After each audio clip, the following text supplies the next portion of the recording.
এই সকাল হয়ে গিয়েছে, আর কতক্ষণ ঘুমাবে? আর ঘুমানো চলবে না, এখন ওঠো তাড়াতাড়ি।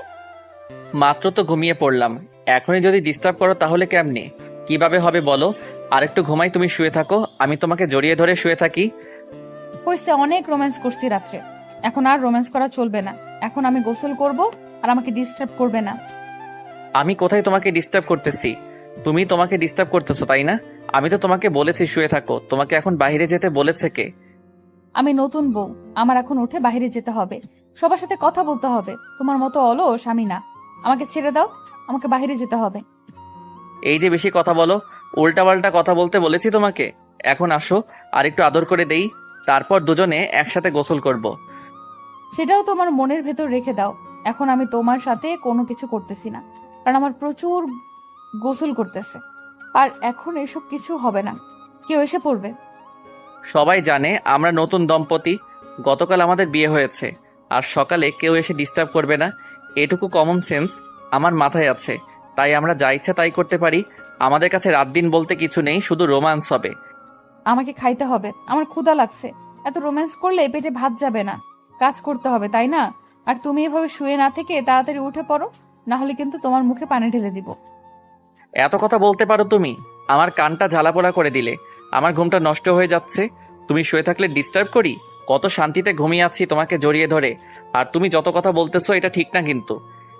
কোনটা ঠিক কোনটা ব্যাঠিক সেটা আমি খুব ভালো করেই জানি, তাই এটা নিয়ে আমাকে জ্ঞান দিতে হবে না। এখন তুমি চুপচাপ উঠে পড়ো, আমাকে এখন বাইরে যেতে হবে, আমি গোসল করতে গেলাম। কথাটা বলে প্রিয়ন্তী যখন বিছানা ছেড়ে উঠে চলে যাবে বাথরুমে, তখনই প্রিয়ন্তীর হাতটা ধরে ওর বুকের মাঝে নিয়ে আসলো। প্রিয়ন্তী অনেক ভয় পেয়ে গিয়েছিল, পরে নিজেকে সামলে নিল। আর প্রিয় হঠাৎ করে প্রিয়ন্তীর ঠোঁটে তার ঠোঁট দুটো বসিয়ে দিল।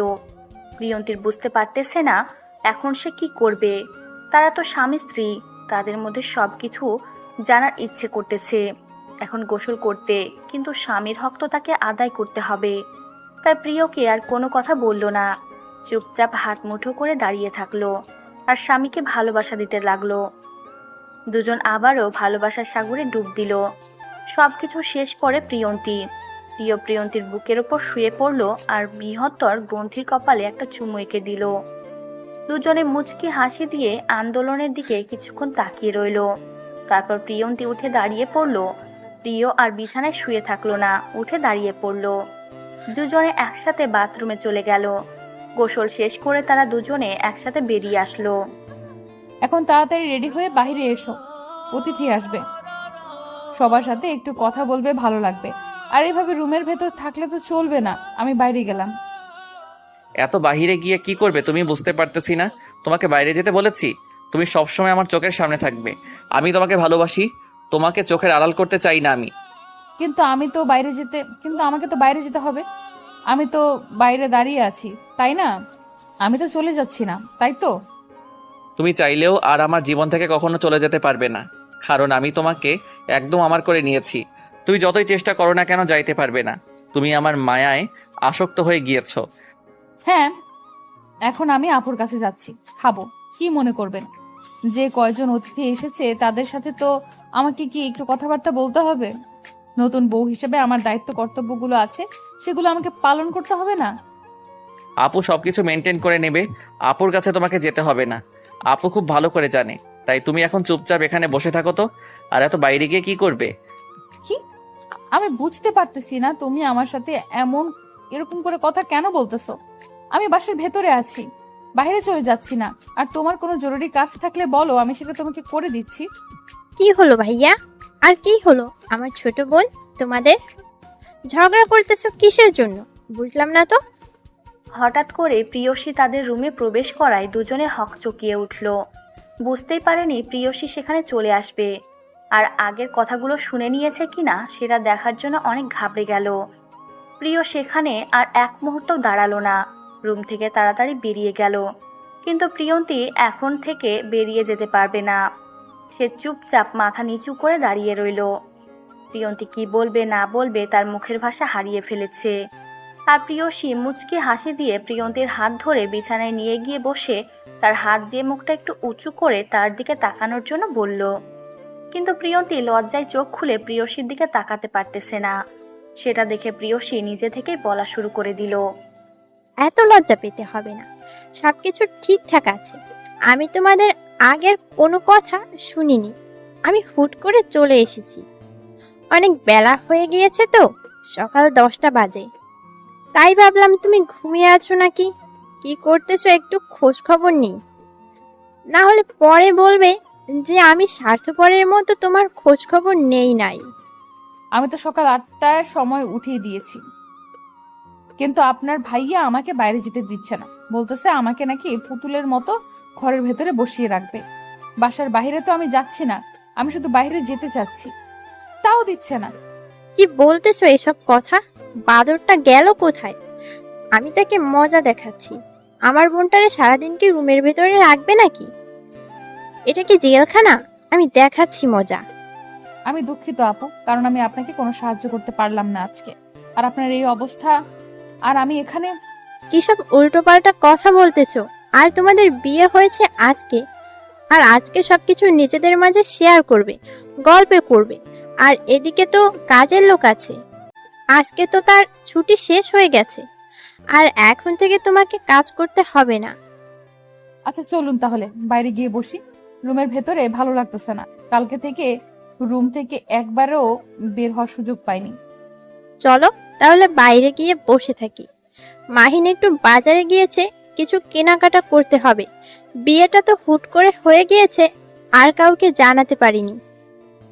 বিয়ের আয়োজন তো করতে পারলাম না, অন্তত একটা পার্টি দেওয়া উচিত আমাদের। এই ব্যাপারে আমি কিচ্ছু মতামত দিতে পারতেছি না আপু। আপনার ভাইয়া যেটা করবে সেটাই। আমি তো তার উপর কোনো কথা বলার সাহস পাই না। বুঝতে পারলাম, কিন্তু এ বিষয়ে কথা বলতে না পারো, কিন্তু নিজের যেটা তোমার অধিকার একজন স্ত্রী হিসেবে একটা স্বামীর কাছে, যে অধিকারটা শেষ রাতে আদায় করে নেবে। যদি সেটা আমার ভাই পালন করতে না পারে, তো আমার কাছে বিচার দিবে, আমি দেখে নিব। আমি আশা করি আমি না যেতেই আমার কাছে সব চলে আসবে। আমার মন বলতেছে আমার স্বামী আমাকে এতটা ভালোবাসে যে আমাকে মুখ ফুটে কিছু বলতে হবে না। হয়েছে, আর তারিফ করতে হবে না। তা এত তারিফ করতে চাও, কিন্তু আমি তার বোন, আমার কোনো তারিফ করতেছেন না, এটা কিন্তু মোটেও ঠিক হচ্ছে না। আমিও কিন্তু তোমাকে কম ভালোবাসি না। দুইটা মানুষকে এরকম করে তো ভালোবাসা যায় না, কারণ দুজনের সাথে সম্পর্ক দুইটা। আর আপনার সাথে যেটা সম্পর্ক সেটা সর্বোচ্চ সম্পর্ক। আপনি আমার জন্য যা করেছেন, আমি যদি সারা জীবন আপনার কৃতজ্ঞতা প্রকাশ করি তারপরেও পাগলি মেয়ে, কি বলো? এসব কথা বাদ দাও, এসব কথা বাদ দাও। এখন চলো বাইরে গিয়ে বসি, আর দেখি কয়েকজন মেহমান আসবে। একটু পর আমার শ্বশুর শাশুড়ির সাথে তোমার পরিচয় করিয়ে দিব। চলো। প্রিয়সী প্রিয়ন্তীকে সাথে করে নিয়ে বাইরে চলে আসলো। বাইরে এসে দেখে যে প্রিয়সী শ্বশুর শাশুড়ির সাথে কথা বলতেছে বসে। আর এটা নিত্য নতুন কাজ না। যখনই তারা বাসায় আসে, প্রিয় তাদের সাথে খুব ভালো ব্যবহার করে, তাদের খুব খাতির যত্ন করে, কারণ তারা যে তার একমাত্র বোনের শ্বশুর শাশুড়ি। আর আমার প্রিয় সিরাজের তো বাবা মায়ের, তার প্রিয় তাদেরকে বাবা মার মতো সম্মান করে। আর প্রিয়সী শ্বশুর শাশুড়ির প্রিয়, আর প্রিয়জনকে নিজের সন্তানের মতো দেখে, কখনো তাদেরকে পরের সন্তান ভাবে না, নিজের সন্তানের মতো সব থেকে ভালোবাসে, বরঞ্চ নিজের সন্তানের থেকে বেশি ভালোবাসে তাদেরকে। তারপর সেখানে প্রিয় শিল্পীকে নিয়ে আসলো, আর তার শ্বশুর শাশুড়ির সাথে সুন্দর করে পরিচয় করিয়ে দিল। প্রিয় সেখান থেকে তাকিয়ে রইল প্রিয়ন্তীর দিকে, আর প্রিয়সী তখন প্রিয়কে একটা গুঁতা মারল। প্রিয় বুঝতে পারলো তার বোন বুঝতে পেরে গিয়েছে, তাই সে নিজেকে সামলে নিল, আর সেখান থেকে উঠে একটু হাঁটাহাঁটি করতে লাগলো। আর এদিকে বাকি চারজন বেশ জমিয়ে আড্ডা দিতে লাগলো, অনেক মনের কথা খুলে বলল সবাই। সেই লেভেলের একটা আড্ডা জমিয়ে দিল সেখানে। আর এদিকে মাহিনরা বাজার খরচ করতে করতে তার জীবন শেষ। একমাত্র শালের বিয়ে, আমার একমাত্র বউ নাই হিসেবে মাহিনের সব দায়িত্ব পড়েছে, তাই তাকে সব কিছু সামলাতে হবে। যদি আরো বড় আয়োজন করতে হয় নাই, তাহলে ও শেষ হয়ে যেত। এখন মাহিন মনে মনে বলছে আয়োজনটা না করে তার জন্য ভালোই করেছে। বাজার খরচ করা শেষ করে গাড়িতে করে সবকিছু নিয়ে বাড়ি চলে আসলো। আর এসে কয়েকজন কাজের লোককে বলল সবকিছু ভিতরে নিয়ে আসার জন্য। মাহিন অনেক ক্লান্ত ছিল, তাই সে ভিতরে এসে গোসল করার জন্য নিজের রুমে চলে গেল। প্রিয়াঙ্কা একটু ভিতরে আসো তো, কথা আছে তোমার সাথে, জরুরি, তাড়াতাড়ি চলে আসো। আমি এখন তো যেতে পারবো না, কারণ কিছু কাজ আছে আমার। এখন বলো, সমস্যা নেই। এখানে বলো, সমস্যা নেই। কি এমন ইম্পর্টেন্ট কথা? এখানে তো কেউ নেই, এখানে বলতে পারো। এখন তোমাকে আমি যেটা বলতেছি সেটা হলো, এত কথা বলো কিসের জন্য? এখন আমাকে রুমের ভেতরে আসতে বলতেছি না? এখানে বসে হাসছো কিসের জন্য? একা একা রুমে আসো। তোমার মতলব কি বুঝতে পারতেছি না। এত দুষ্টু কেন তুমি? ভালো লাগতেছে না এখন আমার। বুঝতে পারো না কেন? অনেক ক্লান্ত আমি। এখন এখানে থাকতে দাও, সবার সাথে গল্প করে ভালো লাগবে। তাহলে চলো বাইরে নিয়ে গিয়ে তোমাকে ঘুরিয়ে নিয়ে আসি। রুমে আসো আর রেডি হও, তারপর আমরা বাইরে যাচ্ছি। সমস্যা নেই, তখন আরো ভালো লাগবে। তুমি কি পাগল হয়ে গিয়েছো? বুঝতে পারতেছি না। কিছুক্ষণ পর কয়েকটা মেহমান আসবে। আব্বু আমাকে এখন বললো আমাকে এখন কোথাও যাওয়া যাবে না, আমাকে এখানে থাকতে বলেছে আব্বু। আচ্ছা তাহলে তুমি রুমে আসো, আমি তোমার সাথে গল্প করব। আসো। তুমি কেন বসে আছো কিসের জন্য? দেখো, আমি যেতে পারবো না। তুমি যদি আপুর কাছে পারমিশন নিয়ে আসতে পারো তাহলে আমি যাব, আর যদি বলে হ্যাঁ আমি রুমে আসতে পারবো তাহলে যেতে পারবো, কারণ আপু আমাকে একটা শর্ত দিয়ে গিয়েছে। এখন কিন্তু মাথা গরম হয়ে যাবে। আপুর সাথে তোমার আবার কিসের লেনদেন শুরু হলো বুঝলাম না। আপু তোমাকে যেটা করতে বলবে সেটা করবে তুমি। আমার কথার কি কোনো মূল্য নেই?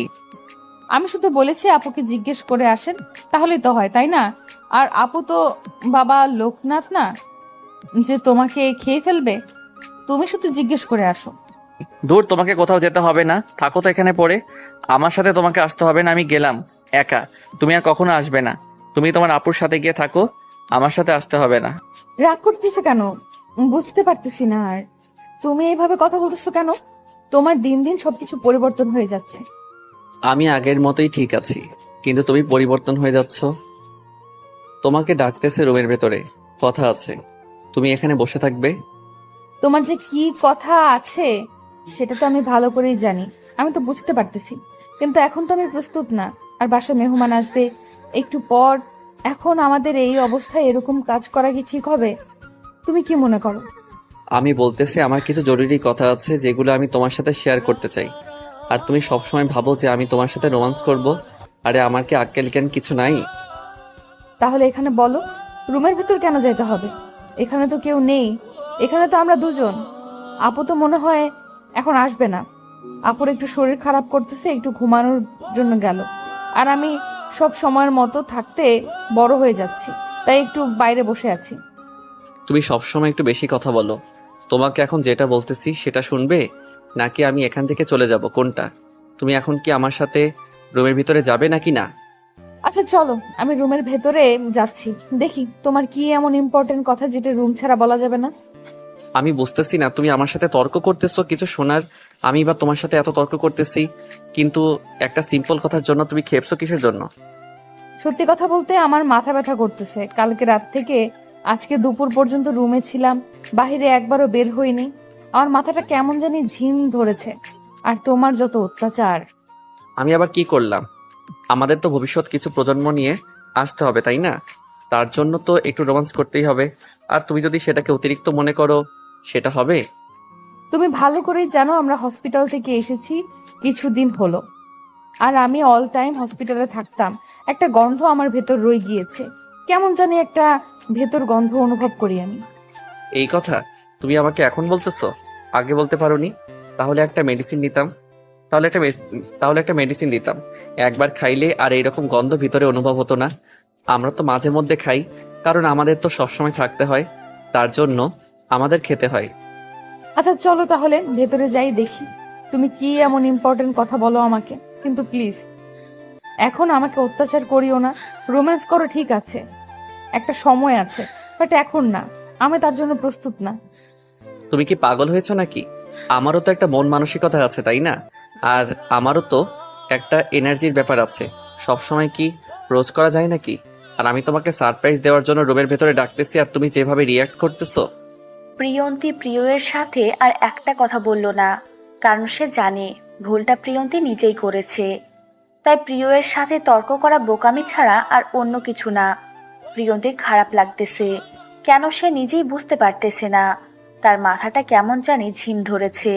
সে চাইলেও ফ্রেশ হতে পারছে না। তার ভিতরে কেমন জানি একটা খুব কাজ করতেছে, অন্যরকম একটা, যেটা সে নিজেই বুঝতে পারতেছে না। প্রিয়ন্তী যখন উঠে দাঁড়িয়ে পড়ল, প্রিয় তখন মুচকি হাসি দিয়ে প্রিয়ন্তীকে কোলে তুলে নিল। আর প্রিয়ন্তী এটার জন্য মোটেও প্রস্তুত ছিল না।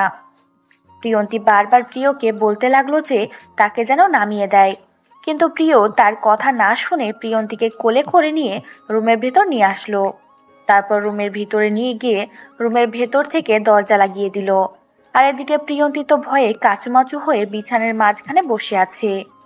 প্রিয় হাতে একটা কালো কাপড় নিয়ে সেটা দিয়ে প্রিয়ন্তীর চোখ দুটো বেঁধে দিল। প্রিয়ন্তী ভয়ে কিছু বলতে পারতেছে না, তার গলা শুকিয়ে গিয়েছে। শুধু বারবার বলতে চেয়েছে এসব কেন করতেছে। আমার সাথে খারাপ কিছু করিও না, এখন আমি প্রস্তুত না, আবল তাবল কথা বলতেছে। প্রিয় মুচকে হাসি দিয়ে প্রিয়ন্তীর চোখ কালো পট্টি দিয়ে বেঁধে দিল। তারপর প্রিয় বিছানা থেকে নেমে গিয়ে প্রিয়ন্তীর জন্য যে গিফটটা নিয়ে এসেছিল সেটা তার সামনে রেখে দিল। প্রিয় এসে প্রিয়ন্তীকে পিছন থেকে জড়িয়ে ধরল। তারপর নিজের ঠোঁট দুটো প্রিয়ন্তীর কোলে বসিয়ে দিল। প্রিয়ন্তীর মনের ভেতর শিহরণ বয়ে গেল, কিন্তু সে কোনো কথা বলল না। আর প্রিয় ধীরে ধীরে প্রিয়ন্তীর চোখের কালো পট্টিটা খুলে দিতে লাগলো। কিছুক্ষণ পর প্রিয় যখন কালো পট্টিটা খুলে দিল, প্রিয়ন্তী তখন চোখ খুলে সামনে একটা বক্স দেখতে পেল। এটা কি ব্যাপার? এটা কি ব্যাপার? এটা এখানে এনে রেখেছো কিসের জন্য? এর ভেতরে কি আছে? সেটা আমি কিভাবে বলবো? নিজেই খুলে দেখো, এটা তোমার জন্য সারপ্রাইজ। তোমার জিনিস, তুমি নিজে খুলে দেখবে। দেখো কি। দেখো, আমার সাথে মজা করবা না। আর কি উল্টাপাল্টা জিনিস রয়েছে আমার জন্য আমি ভালো করেই জানি। দুষ্টুমি করার জন্য নিশ্চয়ই কোনো উল্টাপাল্টা জিনিস তুমি আমার জন্য এনেছো। আর টাকা নষ্ট করার কি আছে? সবকিছু আছে আমার, তাই না? তুমি একদম আনরোমান্টিক একটা মেয়ে, বুঝতে পারছো? তোমার জন্য আমি এত কষ্ট করে জিনিসটা নিয়ে আসলাম, তুমি খুলে দেখে অবাক হয়ে কোথায় জড়িয়ে ধরে আমাকে একটু আদর করে দেবে সেটা না করে তুমি এখনই সংসার নিয়ে চিন্তা ভাবনা করতেছো, এটাই ঠিক? আচ্ছা, আমি খুলে দেখতে চাই। এইভাবে রাগ দেখাও কেন সব সময়? তোমার রাগ দেখলে সত্যি বলতে আমার কান্না আসে। আমি কন্ট্রোল করতে পারি না নিজেকে। তোমাকে আমার এতটা ভয় লাগে। প্লিজ আমাকে রাগ দেখাবে না তুমি। আমিও চাই না আমার প্রিয় মানুষটাকে রাগ দেখাতে। যেহেতু আমার বাবা মা কেউ নেই, আমার শুধু একটা বোন আছে, আর আমার দুলাভাইটাও অনেক ভালো মনের মানুষ। তুমি আমার একমাত্র আপন মানুষ, যাকে আমি বিশ্বাস করে আমার মনের ভিতরে যত লুকানো কথা আছে সব কিছুই বলতে পারবো। এখন তুমি সেই বিশ্বাসটা রাখবে আমার। দেখো, একটা কথা বলি তোমাকে। সেটা হচ্ছে যে আমি প্রথম থেকে তোমাকে পছন্দ করতাম না, কিন্তু একবার যেহেতু বিয়ে হয়ে গিয়েছে, আমি যেহেতু বাঙালি মেয়ে, সারা জীবন তোমার সাথে আমাকে থাকতেই হবে। আর আমি গরিব ঘরের একটা মেয়ে, তোমার মায়ায় শক্ত হয়ে গিয়েছি। আমি চাইলেও আর ফিরে যেতে পারবো না। আর একটা বিশ্বাস করতে পারো, আমার জীবন গেলেও আমি তোমার হাত ছেড়ে দেব না। তোমাকে কখনো ঠকাবো না, তোমার বিশ্বাসের মর্যাদা কখনো নষ্ট করব না। আমি আমার সবটুকু দিয়ে তোমাকে আগলে রাখবো, যতদিন এ দেহে প্রাণ আছে, যতদিন আমি নিঃশ্বাস নিতে পারবো। আমি শুধু তোমাকে ভালোবাসবো।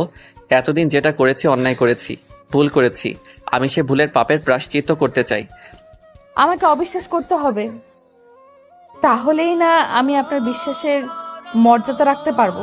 যদি আপনি আমাকে বিশ্বাস না করেন, তাহলে আমি আপনার বিশ্বাসের মর্যাদা কেমনে রাখবো? আমি তোমাকে কথা দিচ্ছি, আমি তোমাকে কখনো অবিশ্বাস করব না, সবসময় বিশ্বাস করে যাব। কিন্তু তুমি সেই বিশ্বাসটা নিয়ে কখনো খেলা করবে না, কারণ আমি অনেক খারাপ ছিলাম। আমাকে ভালো হতে সাহায্য করো, তুমি আমার জীবন সঙ্গী হিসেবে। আমি আপনাকে কথা দিচ্ছি, আমি আপনাকে কখনো ছেড়ে যাব না, কখনো একা করে রেখে চলে যাব না। আমি আপনাতে আসক্ত হয়ে গিয়েছি। আপনার কাছেই আমি সারা জীবন থাকতে চাই। আপনার জন্য দরকার হলে আমি নিজের জীবনটাও দিতে প্রস্তুত। প্রিয় আর কোনো কথা না বলে প্রিয়ন্তীকে শক্ত করে জড়িয়ে ধরল। তারপর দুজনেই একটুও নিজেদের ভালোবাসা বহিঃপ্রকাশ করলো। একজন অন্যজনকে সুন্দর সুপ্ত আদর করে দিল। তারপর প্রিয় প্রিয়ন্তীকে ছেড়ে দিয়ে একটু সরে বসলো, আর প্রিয়ন্তীকে ইশারা করে বলল বক্সটা যেন খুলে দেখে। তারপর প্রিয়ন্তী বক্স খুলে দেখে, বক্সের ভিতর একটা ডায়মন্ডের নেকলেস। প্রিয়ন্তীর কাছে এটা একটা স্বপ্নের মতো মনে হচ্ছে, কারণ তার মতো একটা গরিব ঘরের মেয়েকে ডায়মন্ডের নেকলেস গিফট করছে। তার স্বামীর কাছ থেকে সেটা কখনোই কল্পনা করেনি সে। শুধু সব সময় কল্পনা করেছে যে কিভাবে পড়াশোনা করে ভালো রেজাল্ট করবে, তার নিজের ভিত্তি তৈরি করবে। কিন্তু যখন তার বাবা অসুস্থ হয় তখন তার সব স্বপ্ন ধূলিসাৎ হয়ে যায়। তারপর তার জীবনটা একদম গ্রামের কালচার মতো করে সাজিয়ে নেয়। প্রিয়ন্তী অবাক হয়ে ডায়মন্ডের নেকলেসের দিকে তাকিয়ে রইল। আর প্রিয় সেটা বুঝতে পারল যে এটার জন্য মোটেও প্রস্তুত ছিল না প্রিয়ন্তী। তারপর ডায়মন্ড নেকলেসটা প্রিয় হাতে তুলে নিল। তারপর নিয়ে আর সে তার ভালোবাসার মানুষটিকে পরিয়ে দিল। আর তখন প্রিয়ন্তীর মনের ভিতর থেকে একটা আনন্দ, কি একটা খুশির, কি একটা উল্লাস কাজ করতেছে, সেটা একটা মেয়ে বুঝতে পারবে। এটা কোনো ছেলে বা অন্য কেউ বুঝতে পারবে না। একটা মেয়ে যখন তার ভালোবাসার মানুষের কাছ থেকে কোনো গিফট, আর সেই গিফটটা যখন ভালোবাসার মানুষ নিজেই পরিয়ে দেয়, তখন তার মনের ভিতরে একটা কি ফিলিংস কাজ করে, সেটা একটা মেয়েই শুধু বুঝতে পারবে। তারপর প্রিয়ন্তী খুশির কারণে কান্না করে দিল। তার চোখ বেয়ে নোনা জল গড়িয়ে পড়ল। সেটা সুন্দর করে মুছে দিল প্রিয়। তারপর আবার তাকে বুকে টেনে নিল, কপালে একটা ভালোবাসার পরশ এঁকে দিল সুন্দর করে। তারপর প্রিয়ন্তীকে একটুও বিছানা থেকে নামিয়ে নিয়ে আয়নার সামনে নিয়ে গেল। তারপর দুজনেই আয়নার দিকে তাকিয়ে আছে অবাক দৃষ্টিতে। সত্যি আজকে অনেক সুন্দর লাগতেছে। প্রিয়ন্তী নিজের রূপ দেখে নিজেই মুগ্ধ। প্রিয় পিছন থেকে জড়িয়ে ধরে রেখেছে প্রিয়ন্তীকে। প্রিয়ন্তীর ভিতরে মনে হচ্ছে যে তোলপাড় শুরু হয়ে গেছে। তার শরীরে কোনো শক্তি নেই। সে প্রিয়র গায়ে হেলান দিয়ে দাঁড়িয়ে আছে। কি হলো, তুমি ঠিক আছো তো? তোমাকে এরকম দেখাচ্ছে কিসের জন্য? অসুস্থ মনে হচ্ছে তোমার। এরকম কিছু হলে চলো, তোমাকে ট্রিটমেন্ট করাচ্ছি আমি।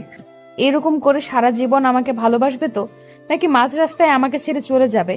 এরকম একটা সুন্দর মুহূর্ত তুমি আমাকে উপহার দিচ্ছ, আর এরকম করে অনেক সুন্দর মুহূর্ত তুমি আমার জীবনে নিয়ে এসেছো, কিন্তু আমাকে প্লিজ মাঝ রাস্তায় ছেড়ে দিও না। আমি তোমাকে শুধু একটা কথাই বলবো, যতদিন এই দেহে প্রাণ আছে আমি শুধু তোমার। আমি এতদিন তো অনেক মেয়ে দেখেছি যারা আমার কাছে এসেছিল শুধু টাকার জন্য। একটা মাত্র মেয়ে আমি পেয়েছি, তুমি আমার কাছে টাকার জন্য এসেছিলে, কিন্তু সেটা নিজের স্বার্থের জন্য না, নিজের বাবাকে বাঁচানোর জন্য। তুমি যেহেতু নিজের ইজ্জত বিক্রি করে বাবাকে বলতে পারো, তাহলে তোমার জীবনের অংশকে তুমি কি করবে? যদি কখনো তোমার পর কোনো আওয়াজ আসে, সেই আওয়াজের মোকাবেলা সবার সামনে আমি করব, কারণ আমি তোমার জীবনে একটা অংশ হয়ে গেছি, আর আমি তোমাতেই পরিপূর্ণ। তোমাকে ছাড়া হয়তো আমিও পরিপূর্ণ থাকতাম না। আল্লাহ তাআলা হয়তো আমাদের দুজনকে এইভাবে পরিপূর্ণতা দিয়েছে। তাহলে এখন চলো একটু রোমান্স করে নিজেই। অনেক তো হলো, এখন তো খুশি। এই খুশিতে চলো আমাকে একটু আদর করে দাও। একদম দুষ্টুমি করবে না এখন। এরকম কোনো কিছু হবে না। এখনো বাইরে যাচ্ছি, খাওয়া দাওয়া করব, আমার ক্ষুধা লেগেছে। আমি এখন এসব করতে যাচ্ছি না। তুমি এরকম কেন? এত আনরোমান্টিক একটা বউ আমার কপাল পোড়া। আমার জীবনে আনরোমান্টিক একটা বউ জুটেছে। আমি একটা রোমান্টিক ছেলে, কিন্তু আমার বউটা আনরোমান্টিক। আনরোমান্টিক নাকি রোমান্টিক সেটাও কিছুক্ষণ পর সময় বুঝতে পারবা। এখন কিছু বলছি না, মাথা ঘুরতেছে, ক্ষুধা লেগেছে। এখন এসব ভালো লাগবে না, প্লিজ তুমি আমাকে জোর করিও না। একটু অল্প, একটু বেশি সময় নেব না। অল্প একটু পর তোমাকে ছেড়ে দেব, প্লিজ। একটু একটু শুধু। এখন তো আমাকে ছেড়ে দিবা, এখন তো আমাকে বাইরে যেতে দিবা। অনেক তো আদর করলাম, এখন তো বুঝতে পারলা যে আমি আনরোমান্টিক না।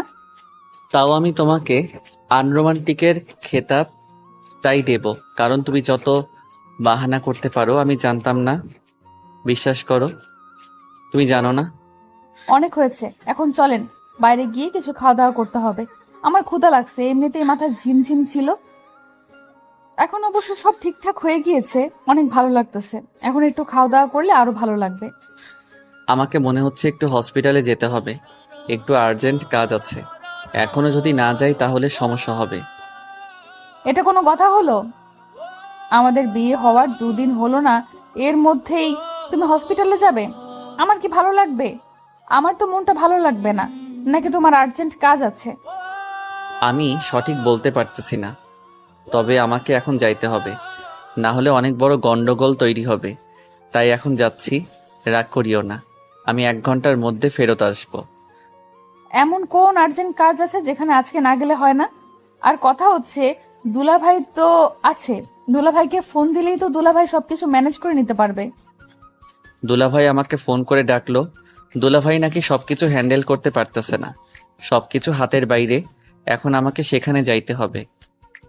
তাহলে তো আর কিছু বলার নেই, এখন তাড়াতাড়ি যাও। এখন দোকানে বসে না থেকে তাড়াতাড়ি আসার চেষ্টা করবে।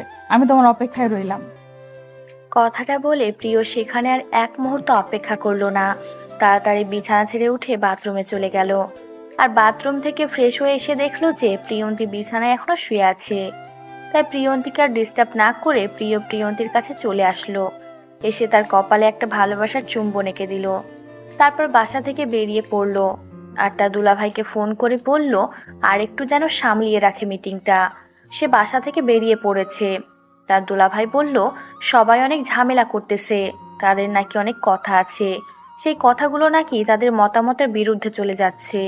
এখন এসব নিয়ে একটু ঝামেলা হবে হয়তো। তাই প্রিয় আর বেশি দেরি করলো না রাস্তায়। আজকে ভাগ্য ভালো ছিল, রাস্তায় কোনো জ্যাম ছিল না। তাই হসপিটাল পৌঁছাতে কোনো রকম আজকে দেরি হলো না। তাড়াতাড়ি হসপিটালে গিয়ে দেখেছে ম্যানেজার তার জন্য অপেক্ষা করতেছে। দুলাভাই, আপনি এখানে দাঁড়িয়ে আছেন কার জন্য? ভেতরে মিটিং হচ্ছে আর আপনি এখানে, ব্যাপার কি? কোনো বড় সমস্যা না তো? তুমি কি তোমার অজান্তে কোনো সিগনেচার দিয়েছো বা তোমাকে কেউ কোনো কাগজ দিয়েছে যেখানে তুমি স্বাক্ষর করেছো? আমার তো মনে পড়তেছে না, কিন্তু কি এমন হয়েছে? যদি দিয়ে থাকি তাহলে সমস্যা কোথায়? হসপিটালে এটা নিয়ে আবার কিসের মাতামাতি? সবাই শয়তানি করে আমাদের হসপিটালটা তাদের নামে নিয়ে গিয়েছে। এখন আর এই হসপিটালের মালিক আমরা কেউ না। তুমি দেখে শুনে কোথাও স্বাক্ষর করবা না? কি উল্টাপাল্টা কথা বলতেছেন? আমি কি এমন করলাম যার জন্য হসপিটাল আর আমাদের হাতে নেই? এসব কি উল্টাপাল্টা কথা বলতেছেন? দাঁড়ান, আমি সবার সাথে কথা বলি। দেখো, এখন তোমাকে শুধু একটা কথা বলবো, মাথা ঠান্ডা করে কথা বলবো। সবাই অনেক বড় মাপের একটা প্ল্যানিং করেছে। আমরা হুট করে যদি কোনো কিছু করতে যাই, আমাদের বড় একটা বিপদে হবে। দুলাভাই, আমি কিন্তু কোনো কিছু বুঝতে পারতেছি না। আপনি প্লিজ আমাকে একটু বলেন যে এসব মিথ্যা, আর আমি কোথায়, কখন, কোন পেপারে স্বাক্ষর করলাম? এখন আমি কিভাবে বলবো সেটা তুমি নিজে ভালো করে জানো। আর সব থেকে বড় কথা হচ্ছে যে আমি এটা কোনোভাবে মেনে নিতে পারতেছি না। তোমার আপু শুনলে কি বলবে? তাকে কিভাবে মুখ দেখাবো আমি? সব কিছু ঠিকঠাক হয়ে যাবে। হয়তো তাদের কিছু টাকার দরকার, তাদেরকে আমি টাকা দিয়ে দেব। তারা যত টাকা চায়, কিন্তু আমাদের হসপিটালটা লাগবে, কারণ এটা আমাদের বাবার স্মৃতি। আমি কি করব, কি বলবো বুঝতে পারতেছি না। এখন চলো ভিতরে গিয়ে সবাই কি বলে সেটা শুনি। আর শোনো, কারোর সাথে রাগ দেখাবো না, কোনো অন্যায় কথা বলবো না। যা হবে পরে দেখা যাবে। এখন অন্তত নিজেকে চুপ করে রাখো। এরকম কোনো কিছু করলে আমি একটাকেও বাঁচিয়ে রাখবো না, সব কয়টাকে মেরে ফেলবো। তারা আমাকে চেনে না, আমার সম্পর্কে তাদের কোনো ধারণা নেই। যদি এরকম কোনো চিটিং করে আমার সাথে, তাহলে ওদের কাউকে আমি ছাড়বো না। বললাম তো, এসব কথা মুখ দিয়ে না বলে কাজে দেখিয়ে দিতে হবে। কিন্তু এখন কি বলা যায় বা কি করা যায়? কিছু করা যাবে না, আমরা এখন অসহায়। প্রিয় আর সেখানে তার দুলাভাইয়ের সাথে একটা কথাও বলল না। চুপচাপ ভিতরে এসে দেখে সবাই অনেক হাসি তামাশা করতেছে। সবাই নিজেদেরকে এখন মালিক ভাবা শুরু করে দিয়েছে। রিজিকের শিকারে ঠান্ডা মাথায় বসে বলল, আজকে প্রিয়কে দেখে কেউ দাঁড়িয়ে পড়ল না।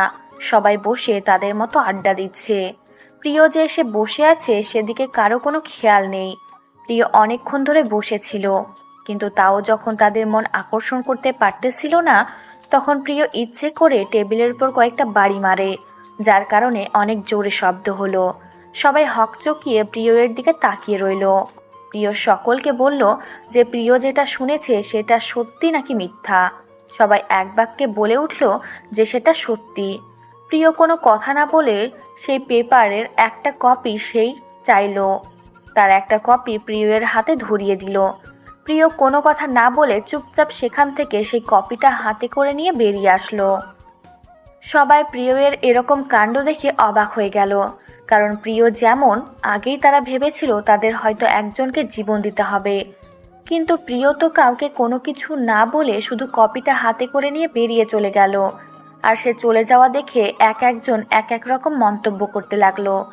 কেউ বলতেছে ভয় পাচ্ছে, কেউ বলতেছে তার কিছুই নেই, কোনো শক্তিই নাই, হুদাই তাকে এতদিন ভয় করেছে।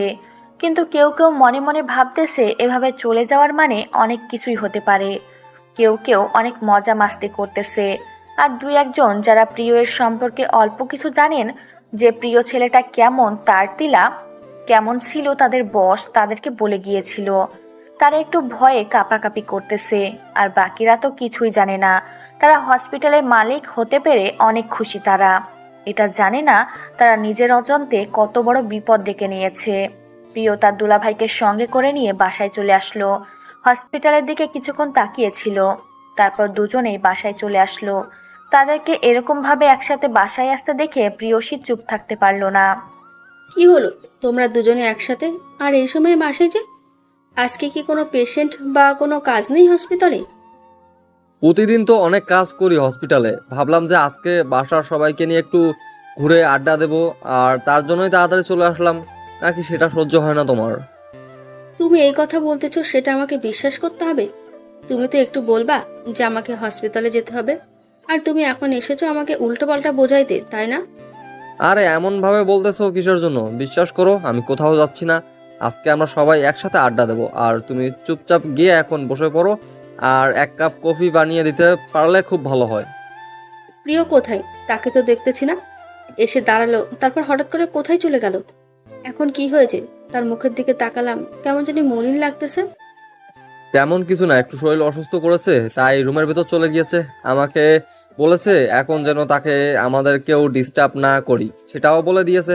এখন চলো রুমে যাচ্ছি, আর তোমাকে এই অবস্থায় সবসময় বাইরে থাকা যাবে না।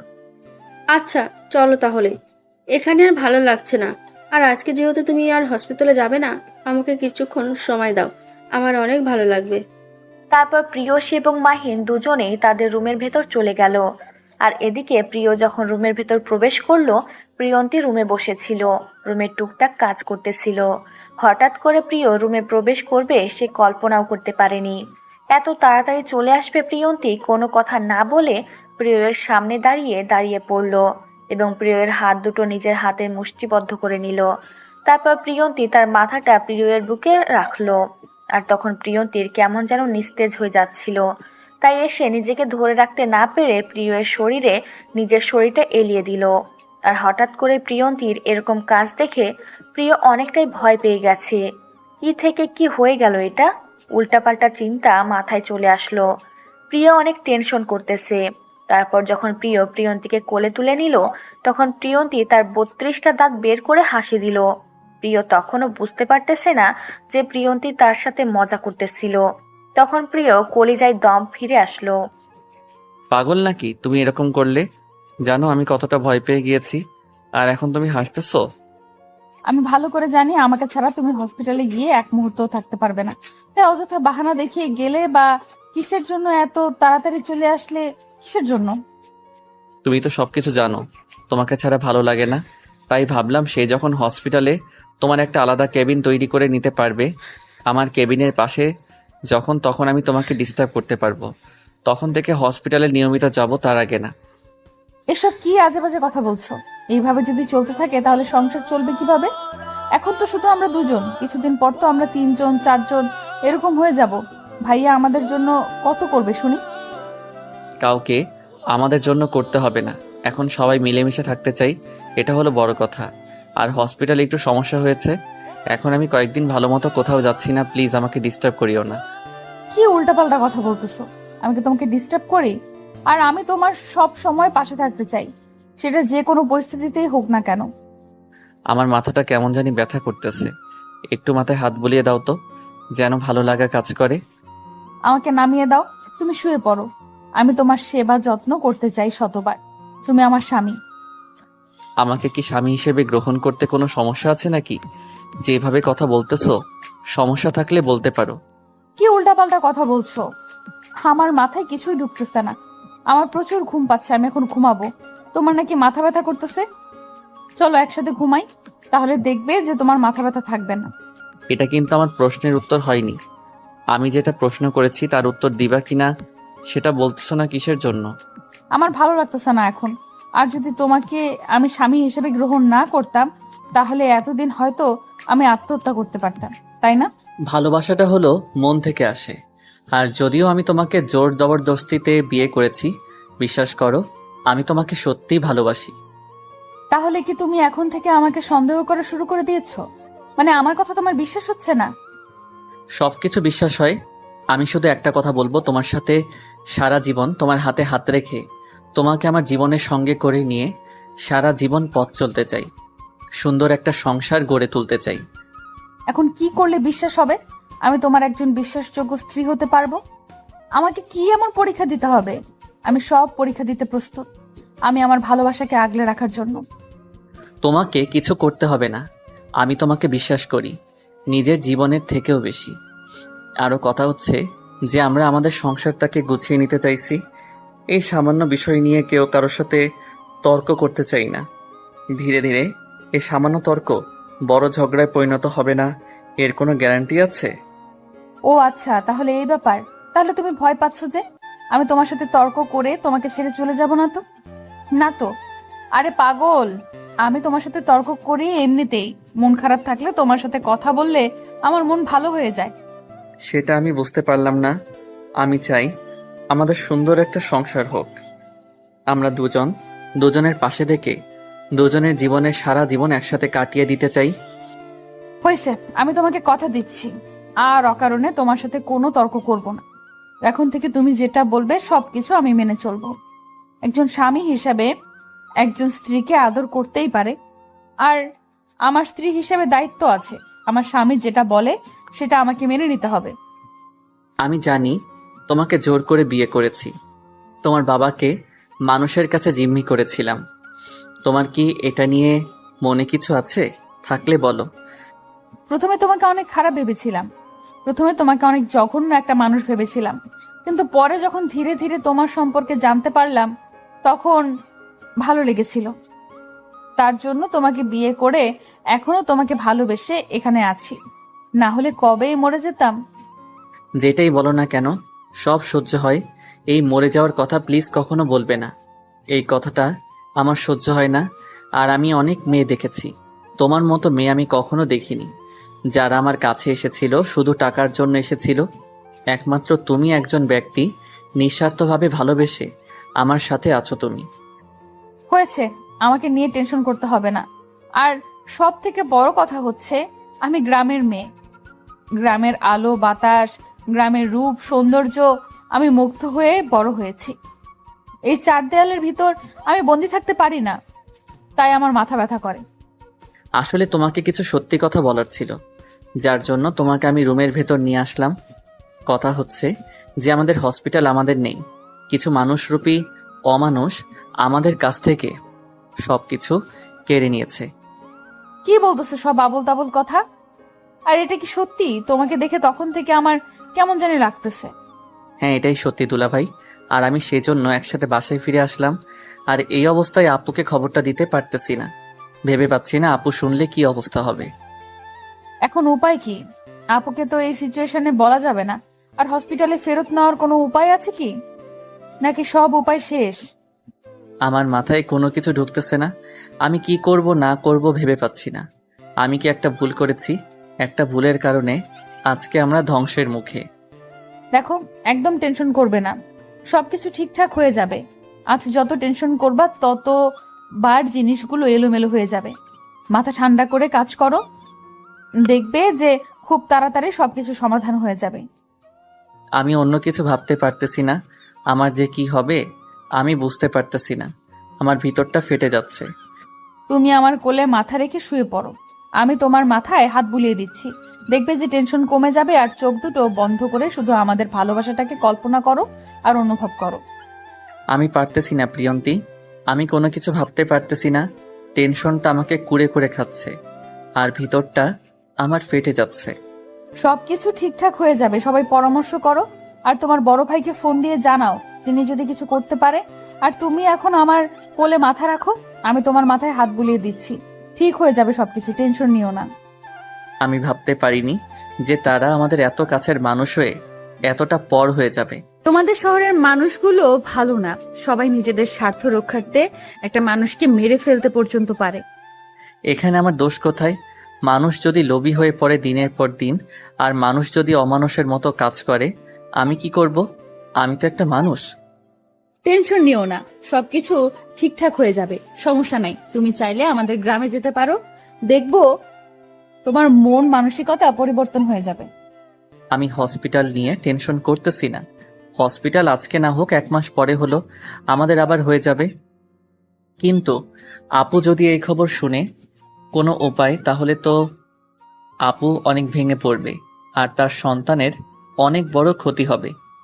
তার জন্য বললাম, যতদিন না আমাদের হসপিটালটা আমরা ফেরত পাচ্ছি ততদিন আমরা গ্রামেই থাকি। আর তুমি চাইলে আমাদের বাসায় গিয়ে থাকতে পারো।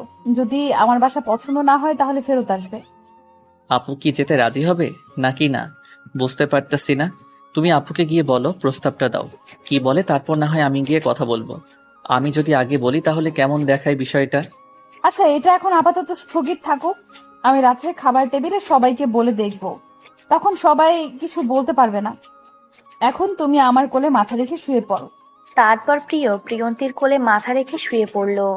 আর প্রিয়ন্তী তার কোমল হাত দিয়ে প্রিয়ের মাথায় আলতো করে বুলিয়ে দিচ্ছে আর কপালে সুন্দর করে নরম হাতে ছোঁয়া দিয়ে দিচ্ছে। প্রিয় টেনশন থেকে মুক্ত হতে যাচ্ছে, কিন্তু পারতেছে না। এক নিমিষের মাঝে করা একটা ভুলের কারণে এত বড় একটা দুর্ঘটনা ঘটে গেল তার জীবনে। প্রিয়ন্তী চুপচাপ প্রিয়ের সুন্দর সেবা যত্ন করতে লাগলো। একসময় প্রিয়ের ঘুম চলে আসলো কখন যে সে ঘুমিয়ে পড়েছে নিজেও জানে না। এদিকে প্রিয়ন্তী সুন্দরভাবে তার স্বামীর সেবা যত্ন করতেছে। প্রিয়ন্তী একটু পর বুঝতে পারল যে প্রিয় এখন ঘুমিয়ে গিয়েছে, কিন্তু প্রিয়ন্তী সেখান থেকে আর উঠে যেতে পারল না। একটা দায়িত্ববোধ আছে, আর এখন যদি একটু নড়চড় করে তাহলে প্রিয় একরকম ভেঙে যাবে, আবার টেনশন করবে। তাই প্রিয়ন্তী সেখানেই বসে রইল।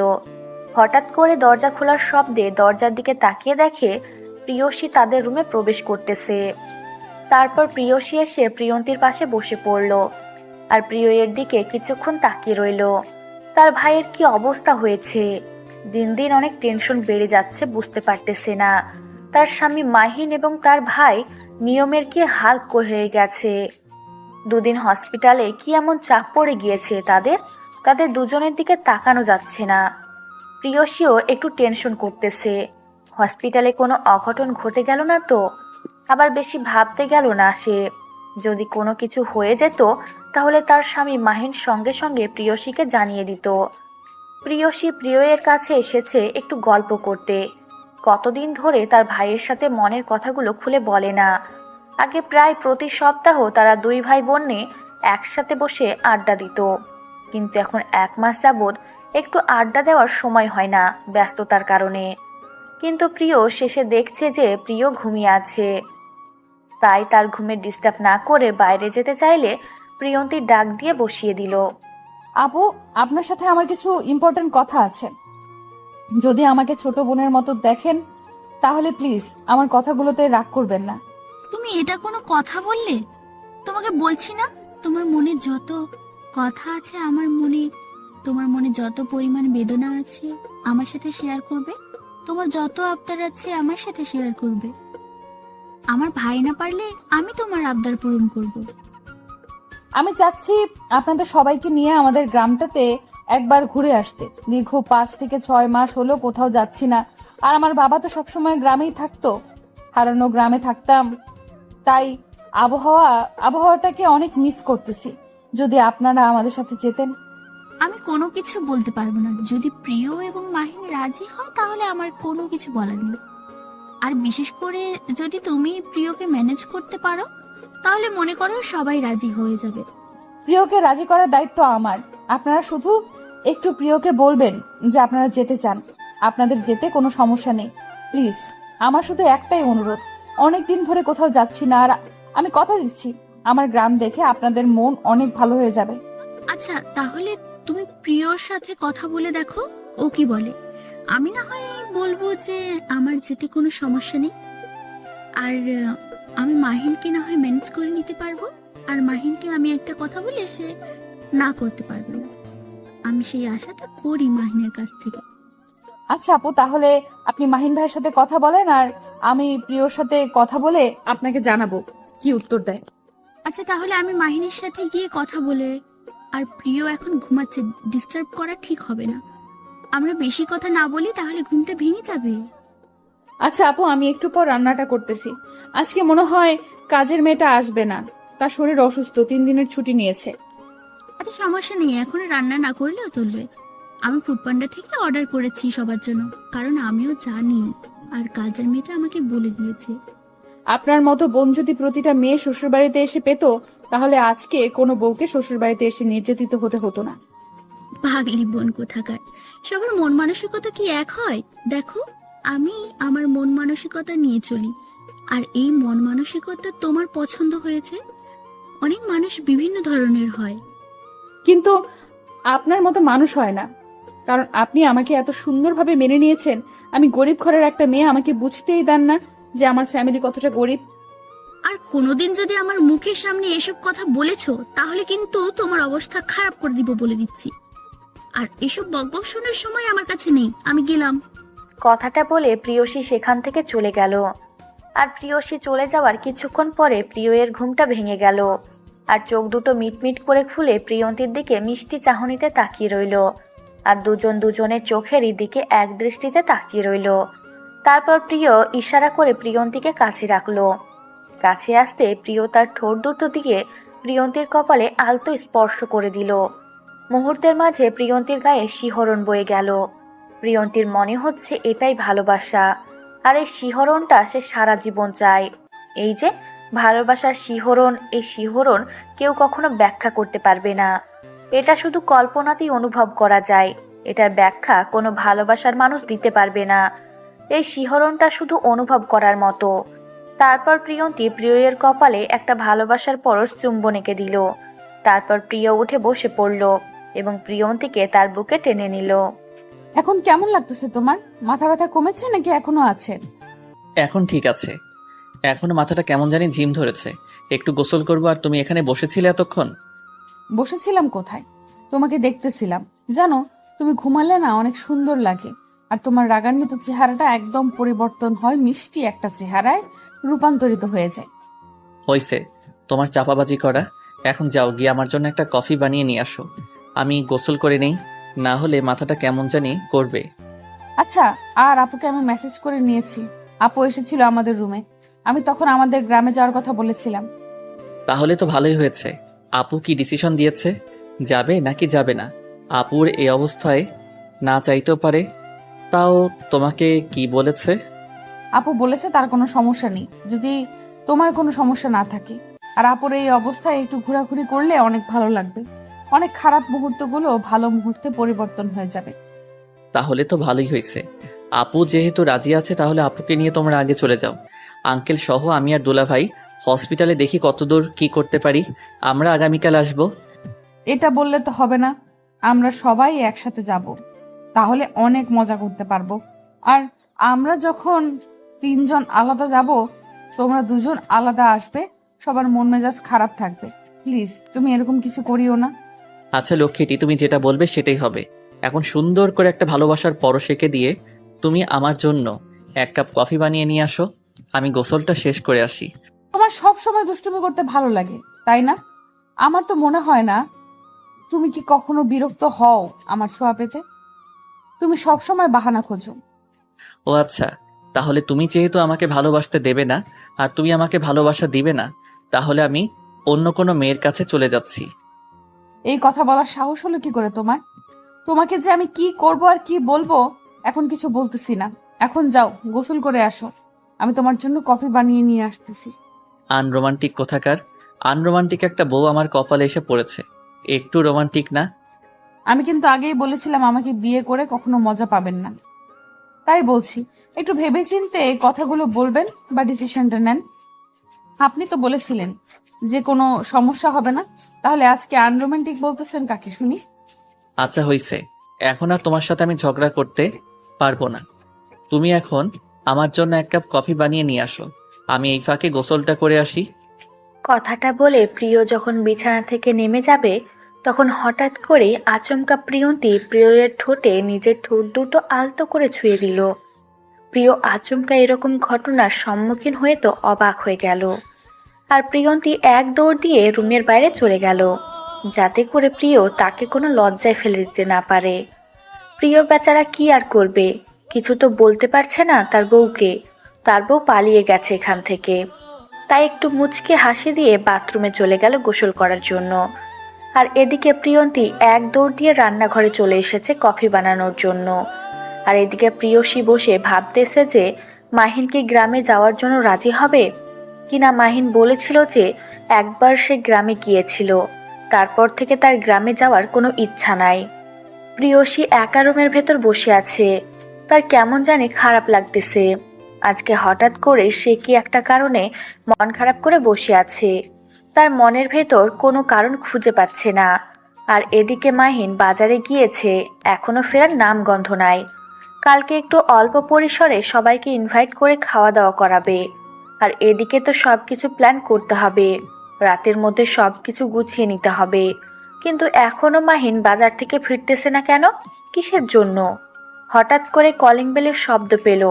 তাড়াহুড়ো করে না গিয়ে ধীরে ধীরে গিয়ে দরজাটা খুলে দিয়ে দেখে মাহিনের বেহাল অবস্থা। বাজার করতে করতে ঘামিয়ে গিয়েছে, কেমন জানি একটা অবস্থা হয়ে গিয়েছে, চেনা যাচ্ছে না। তারপর মাহিন তাড়াহুড়ো করে সব কিছু স্টোর রুমে রেখে দিয়ে দৌড়ে নিজের রুমে চলে আসলো। পিছনে পিছনে প্রিয়সী রুমের ভিতরে চলে আসলো। কি হয়েছে তোমার? এই অবস্থায় কিসের জন্য? আর এত সময় লাগে এইটুকু বাজার করতে? সে কথা তুমি আর বলিও না। আমি ভাবলাম যে দ্রুত যাব, দ্রুত ফেরত আসবো, কিন্তু সেখানে গিয়ে কয়েকজন ক্লায়েন্টের সাথে দেখা, তাদের সাথে একটু গল্প করতে লেট হয়ে গেছে। আর যখন বাজারে গেলাম, বাজারে গিয়ে দেখি বৃষ্টি পড়তেছে। তাহলে একটু অপেক্ষা করে তারপর বাজার করে নিয়ে বাসায় ফিরতে। আর আমাকে একবার ফোন করে বলে দিলে এত টেনশন হতো না। আর তুমি সেই গেলে আর এখন ফিরে আসলে। বাদ দাও এসব কথা, এসব নিয়ে কোনো কথা বলতে চাই না। আর আমি একটু ভিজিট করলাম যাতে করে বাইরে বেশ কথা হয় আর তোমার টেনশন কম হয়। হাত ধরো না, তোমার সাথে একটা কথা ছিল। আর কথাটা হচ্ছে যে প্রিয় এবং প্রিয়ন্তী হানিমুনে তো কোথাও গেল না। আজকে প্রিয়ন্তী আমার কাছে একটা আবদার করেছে, আমি তো সেটা না করতে পারি না।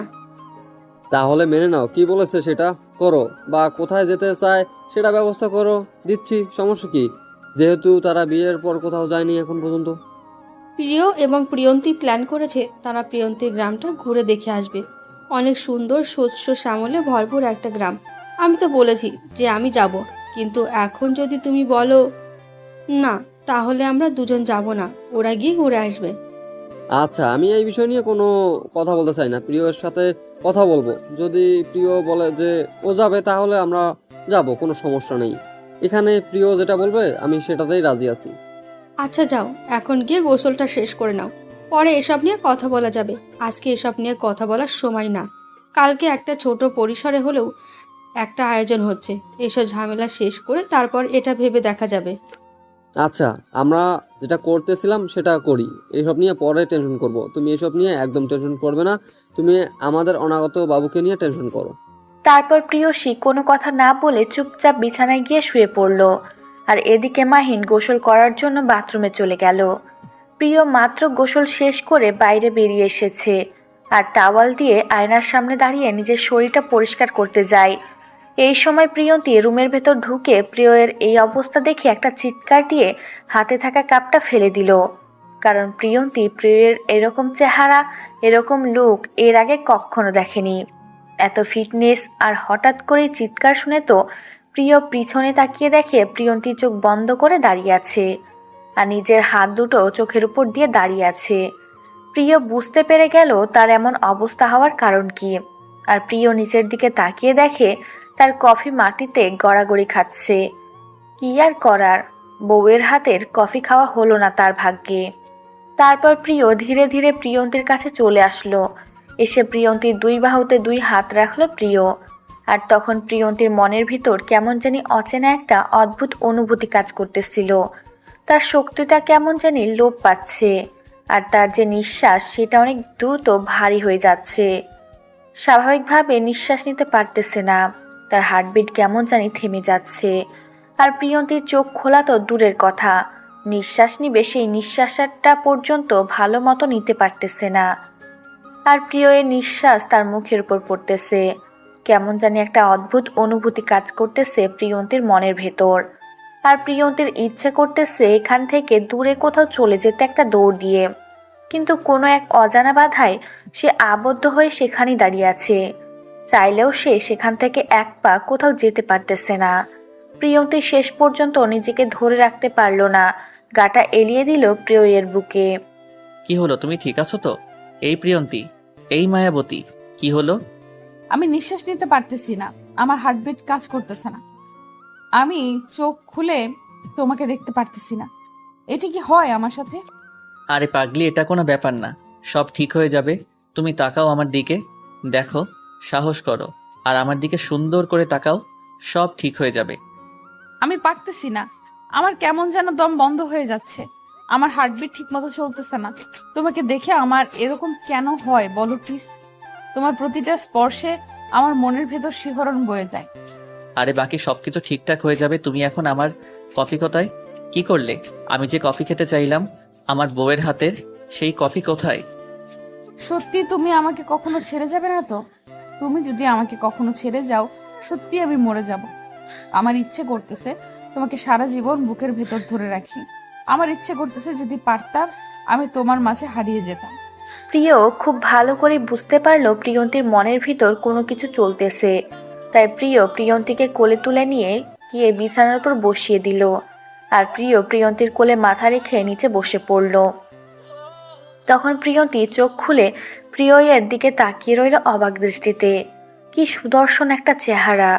এখন প্রিয়ন্তী বুঝতে পারতেছে এমনিতেই তো আর এত মেয়ে তার স্বামীর উপর ক্রাশ খাইতো না। এখন সে খুব ভালোভাবে বুঝতে পারতেছে যে কোনো মেয়ে তার স্বামীকে দেখলে দুর্বল হয়ে যাবে, এটাই স্বাভাবিক। কিন্তু এই ছেলেটা আজকে তার স্বামী, আর এই ছেলেটা নাকি তাকে পাগলের মতো ভালোবাসে। প্রিয়ন্তী বুঝতে পারতেছে না তার মাঝে কি এমন আছে যার জন্য প্রিয় তার ভালোবাসায় পাগল। দেখো, এরকম করলে তো আর হবে না। আমিও তোমাকে ভালোবাসি। বলো তো, তোমার চোখ, তোমার পুরো মুখ সাক্ষী দিচ্ছে তুমি আমাকে কতটা ভালোবাসো। দেখো, আর বলে বোঝাতে পারবো না যে কি পরিমাণ ভালোবেসে ফেলেছি আপনাকে। আর হ্যাঁ, আমি জানি না কেন এরকম হয় মাঝে মাঝে। আপনার স্পর্শগুলো আমাকে এতটাই কষ্ট দেয়, মনে হচ্ছে যে এইভাবে এটাই আমার শেষ পাওয়া আপনার থেকে। তোমাকে একটা কথা বলি, তোমার মতো করে কেউ আমাকে ভালোবাসেনি। তোমাকে সবসময় বলেছি, সবাই আমার কাছে এসেছিল টাকার জন্য, আর আমি না বুঝে তাদের মিথ্যা ভালোবাসায় আবদ্ধ হয়ে গিয়েছিলাম সত্যি ভেবে। কিন্তু সত্যিকারের ভালোবাসাটা আজকে আমি বুঝতে পারতেছি। আচ্ছা, এখন আমি আপনার জন্য আরেকটা কফি বানিয়ে নিয়ে আসি। ভুলবশত হাত থেকে পড়ে গিয়ে ভেঙে গিয়েছে, প্লিজ রাগ করবেন না। এখন আবার আপনি হয়ে গেলাম? কত সুন্দর করে তুমি করে বলতেছিল, আর হঠাৎ করে তোমার কি জানি হয়ে যায়। তুমি সবকিছু গোলমাল বাঁধিয়ে দাও। আমি যখন যেটা খুশি সেটা বলেই আপনাকে তখন সম্বোধন করব। আপনার তাতে কোনো সমস্যা আছে শুনি? আমার আবার কোনো সমস্যা থাকবে কিসের জন্য? তোমার যা খুশি তাই বলে তুমি আমাকে সম্বোধন করতে পারো, প্রিয় মায়াবতী। আচ্ছা, আপনি এখানে থাকেন, আমি এক কাপ কফি বানিয়ে নিয়ে আসতেছি। পানি গরম আছে, বেশিক্ষণ সময় লাগবে না। এখন আর কফি বানাতে হবে না, তুমি রেডি হও, আজকে বাইরে যাব, সন্ধ্যার পর বাসায় ফিরবো। আর কোনো কথা চলবে না। সত্যি তোমাদের গ্রামের রূপ সৌন্দর্য অনেক সুন্দর, অনেক মনোমুগ্ধকর। এখানে না আসলে বুঝতেই পারতাম না যে এত সুন্দর হয়। আপনাকে বলেছিলাম না গ্রাম অনেক সুন্দর হয়, সব সময় প্রকৃতির সাথে মিশে যাওয়া যায়। আমার শহরটা কেমন যেন যানজট মনে হয় আমার কাছে। কিন্তু কিছু করার থাকে না। জীবনে ভালো কিছু করতে চাইলে শহরে গিয়ে থাকতে হয়। গ্রামে থেকে কোনো কিছু করা সম্ভব না, সেটা তোমাকে মানতে হবে। আমি তো বলতেছি না যে শহর খারাপ, আমি বলতেছি গ্রামটা মনোমুগ্ধকর, আর গ্রামের প্রকৃতি অসাধারণ। এটাই বলছি, গ্রামের রূপ সম্পর্কে কথা বলছি, আমি কম্পেয়ার করতেছি না। তোমার কথায় যুক্তি আছে।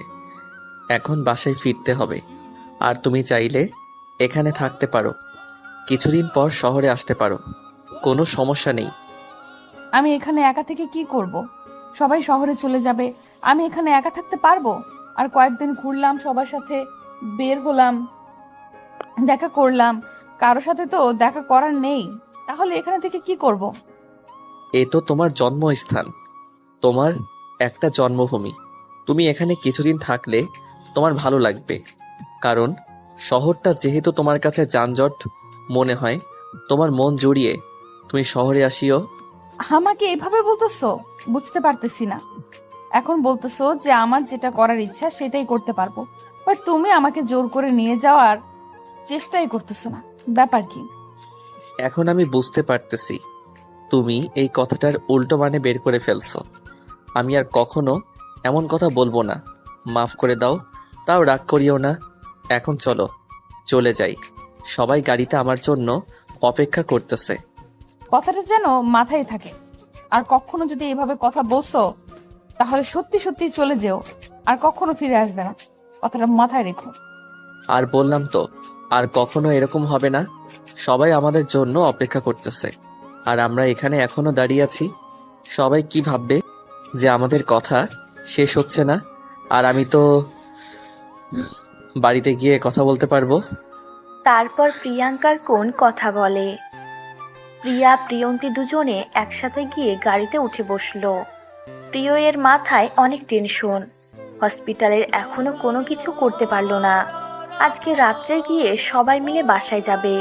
কি হয় না হয়, তাদের কি আবদার, তারা হসপিটাল ফেরত দিবে কি দিবে না, এসব নিয়ে কথা বলবো সবার সাথে আজকে। আর মাহিনও অনেক টেনশনে আছে। এই খবর এখন পর্যন্ত প্রিয়সী জানে না। আর মাহিন এবং প্রিয় এই দুজন ব্যতীত আর যারা এসব চক্রান্ত করে হসপিটাল নিজেদের করে নিয়েছে তারা ব্যতীত কেউ জানে না এই খবরটা। মাহিন এবং প্রিয় দুজন দুজনের দিকে তাকিয়ে চোখে চোখে ইশারা করতেছে। তাদের এখানে বেশিক্ষণ থাকা যাবে না, খুব দ্রুত ফেরত যেতে হবে, না হলে আর কিছুদিন গেলে হসপিটাল তারা আর কোনোদিন পাবে না। এটাই সময়। তারা শহরে পৌঁছে গেল এবং প্রিয় প্রিয়ন্তী এবং সবাই একসাথে বাসায় এসে পৌঁছে গেল। সবাই বাসায় এসে যার যার রুমে চলে গেল। তোমাকে আমি বেশ কিছুদিন ধরে লক্ষ্য করতেছি, অনেক টেনশনে থাকো। মনে হয় তোমার চোখ দেখলে বুঝতে পারি তুমি কেমন জানি চুপ হয়ে যাচ্ছ। টেনশন করতে করতে কি হয়েছে আমাকে বলো তো। সেদিন তোমাকে বললাম হসপিটালটা আমাদের সবার কাছ থেকে দূরে চলে যাচ্ছে, দিন দিন হাতের নাগালে আনতে পারতেছি না। আচ্ছা, এটা নিয়ে এত টেনশনে আছো তুমি? একটা কাজ করো, তুমি পুলিশের কাছে যাও আর তাদেরকে সবকিছু খুলে বলো। তোমার ডকুমেন্টস যেগুলো আছে সেগুলো দেখাও। এসব করতে গেলে আপু সবকিছু জেনে যাবে আর টেনশন করে সব কিছু শেষ করে ফেলবে। নিজের অস্তিত্ব বলে কিছু থাকবে না, তাই আমি এটা আপুকে জানাতে চাচ্ছি না। আচ্ছা, তাহলে তোমার যেটা ভালো মনে হয় সেটা করো। আমি বলবো না তুমি এইটা করো ওইটা করো, কারণ আমি এই সম্পর্কে কিছু জানি না। শহরের মানুষেরা আমার জানা মতে অনেক খারাপ হয়।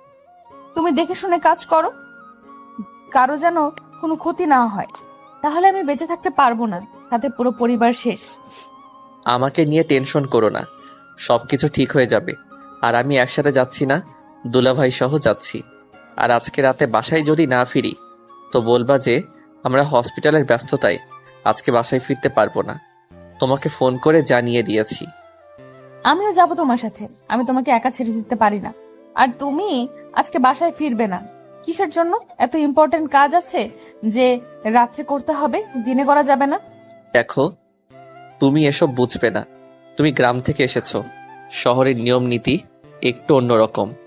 আর যারা একটু খারাপ লোক তারা দিনে কখনো তাদের মুখোশ খুলে সবার সামনে আসেন না, তারা রাতের অন্ধকারে মুখোশ পরে থাকে।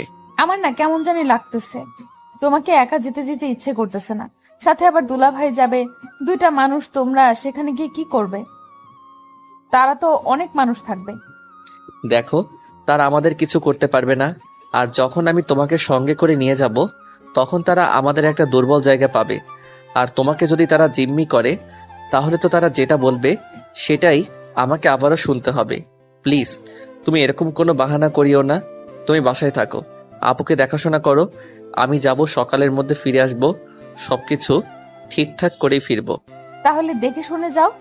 আর শোনো, নিজের একটু যত্ন নিও, কারণ বলা যায় না। আর দেখে শুনে কথা বলবা, যেটাই করবা সবকিছু আগে প্ল্যান করে রাখবা, তারপর সেই কাজ করবা, তার আগে কিছু করিও না। Other side. মাথা চুলকাতে হবে, প্রিয় আমাকে ফোন দিচ্ছে। আর তো কোনো কাজ আছে, তুমি থাকো। আর না হলে আমি প্রিয়ন্তীকে বলতেছি তোমরা দুজন আজকে একসাথে থাকবে। কেন তোমরা রাতে বাসায় ফিরবে না? দুজনে সারা রাত হসপিটালে কি করবে? আর হঠাৎ করে এরকম প্ল্যান মানে বুঝলাম না। তুমি না তখন আমাকে বললা সব কিছু ঠিকঠাক আছে আর রাত্রে কোথাও যাবে না? দেখো প্রিয় আমাকে ডাকতেছে, আমি না করতে পারবো না, তাই না? আর তাকে তো একা হসপিটালে রেখে আমি বাসায় থাকতে পারবো না। আর একটা রাতের ব্যাপার, সমস্যা হওয়ার কথা না, আমরা সকালেই ফিরে আসবো। কি আর বলবো আমি, যেহেতু দুজনে যাচ্ছ দেখে শুনে যাই হোক। আর হসপিটালে তো এখন একটু মনে হচ্ছে ঝামেলা চলতেছে। আমাদের কাছ থেকে কিছু লুকিয়ে রাখতেছো তোমরা দুজন? তুমি এখন কোনো টেনশন নিবে না মাথায়। আর হসপিটালে কিসের ঝামেলা চলবে? আর ঝামেলা চলতেছে তাহলে আমি তোমাকে বলতাম না? তুমি এখন এই সময় হসপিটালের কথা কেন মনে করতেছো বুঝতে পারতেছি না। তোমার এখন রেস্ট দরকার। তোমার কথা শুনে কেমন জানি আমার সন্দেহ লাগছে। সত্যি কি হসপিটালে কোনো সমস্যা হচ্ছে? যদি হয়ে থাকে আর আমার কাছ থেকে যদি তুমি সেটা লুকিয়ে রাখো, পরে যদি জানতে পারি তাহলে তোমার সাথে আমি নাই।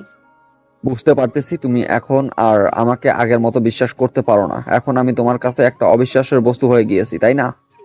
আমি বলতেছি না অবিশ্বাসের বস্তু হয়ে গিয়েছো, বলতেছি তুমি আমার কাছ থেকে যদি কিছু লুকিয়ে রাখার পরেও যদি এটা নিয়ে কোনো ঝড় ঝামেলা হয় তাহলে কিন্তু। কিচ্ছু হবে না, তুমি টেনশন নিও না, সবকিছু ঠিকঠাক আছে। তুমি থাকো, আমি যাচ্ছি। আর বেশি দেরি করলে পরে সকালে ফিরতে দেরি হবে।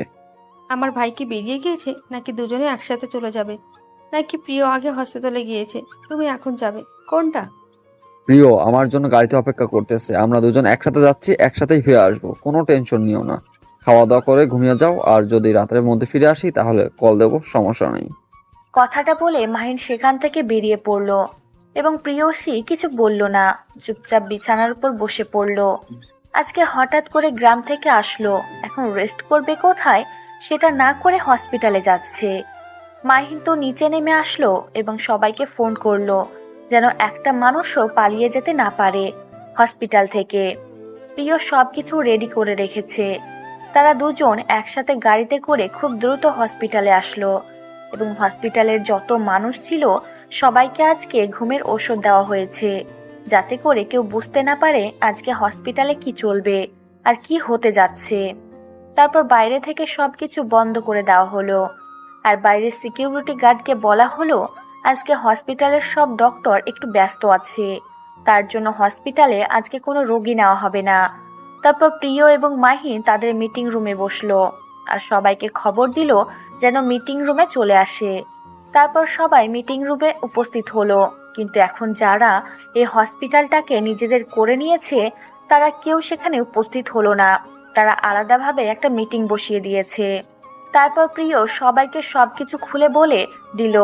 হসপিটালে যত স্টাফ আছে, একজন কর্মচারী থেকে শুরু করে একজন ডক্টর পর্যন্ত, সবাইকে এই মিটিংয়ে উপস্থিত করানো হয়েছে। তারপর সবাইকে সবকিছু খুলে বলে দিল আর সবাই সত্যিটা জানার পর অনেক অবাক হয়ে গেল যে তারা এতদিন এই ঘটনা সম্পর্কে কিছুই জানতে পারলো না।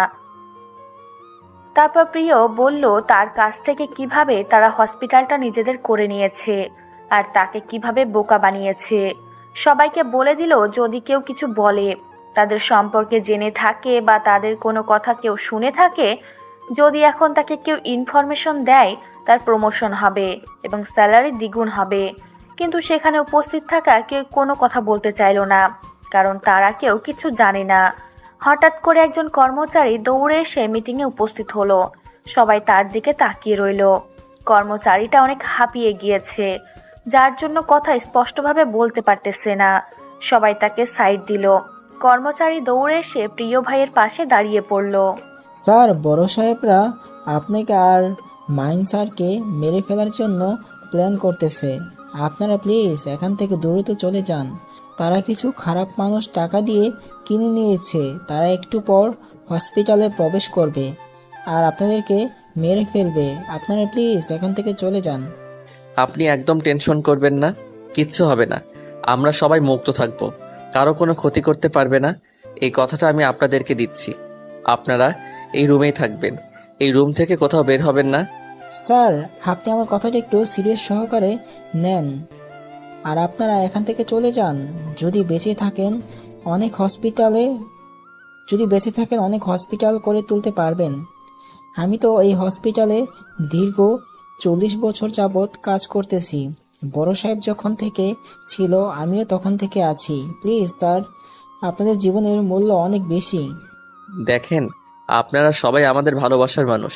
আপনারা সবাই আমাদের হসপিটালে চাকরি করে একটা বেতন পান, আর সেই বেতন দিয়ে আপনাদের সংসার চলে। আমি চাই না আপনাদের সেই সুযোগ থেকে বঞ্চিত করতে। যদি আজকে তাদের হাতে হসপিটালটা চলে যায় তাহলে আপনাদের কাউকে এখানে রাখবে না। তাহলে এখন আমাদের উপায়? আমরা তো মরেই যাব। আর আমাকে কে চাকরি দেবে? প্লিজ একটা কিছু করেন যাতে করে আমার সংসারটা মরে না যায়। সবাইকে আমি দুবেলা মুঠো ভাত যেন খাওয়াতে পারি। এখন আমি যেটা আপনাদেরকে বলবো আপনারা সেটাই করবেন। সব কিছু স্বাভাবিক রাখবেন, সব কিছু স্বাভাবিকভাবে চলবে। আর কে আসে আমাকে মারার জন্য সেটা আমি দেখে নেব। আর আমরা আজকে রাতের মধ্যেই ওদেরকে এই দুনিয়া থেকে বিদায় করে দেব। আর এই কথাটা কাউকে বলবেন না। আর যদি বলেন তার বিপদ হবে। আপনারা তো আমাকে ভালো করেই চেনেন না। প্রিয়, এমন কিছু করা যাবে না যার জন্য অনেকের ক্ষতি হয়ে যায়। আর আমাদের সবকিছু বুঝে শুনে করতে হবে। আমি সব কিছু প্ল্যান করে রাখছি। আর আমাদের যে ছেলেগুলো আছে সবাই এখনো পর্যন্ত হসপিটালের চারদিকে ছড়িয়ে ছিটিয়ে আছে। কেউ আসলে সে জীবিত ফিরে যেতে পারবে না। সেগুলো যখন পুলিশের কাছে জানাজানি হয়ে যাবে তখন তো কেলেঙ্কারি হয়ে যাবে। আর আমরা তো অনেক বড় দোষী হয়ে যাব। আমরা এটা না করে আইনের আশ্রয় নিতে পারি, কিন্তু কোনো কিছু আপনার হবে না, সব কিছু আমি দেখে নেব। এখন 4 থেকে 5টা মানুষের জন্য বাকি সবার যে অবস্থা খারাপ হয়ে যাবে। আর কেউ তো মনে হয় খেতেও পারবে না। আমি তো সবাইরে চিনি। তাহলে তোমার যেটা ভালো মনে হয় সেটাই করো। আমি তোমাকে এখানে বাধা দেব না। যা করবি দেখে শুনে, নির্দোষ মানুষের জন্য কোনো ক্ষতি না হয়। আচ্ছা, আমি এখন বাইরে আছি, সবাই এই রুমে থাকবে। এই অবস্থান থেকে বের হবে না আমি যতক্ষণ না ফোন বের করে বাহিরে আসতে বলবো। আমি কি করে থাকবো? তোমার মাথা ঠিক আছে? আমি তোমাকে একা ছেড়ে দিয়ে যদি তোমার কোনো কিছু হয়ে যায়, তোমার আপুকে আমি কি জবাব দেব? আর তোমার আপু কি আমাকে মাফ করবে কখনো? একসাথে 4টা জীবন নষ্ট হয়ে যাবে তাহলে। আপনাকে এখানে থাকতে হবে, কারণ আপনার এখানে দরকার আছে। আর এতগুলো মানুষের সেফটি আপনাকে দিতে হবে এখান থেকে। আমি বাইরেরটা দেখে নিব।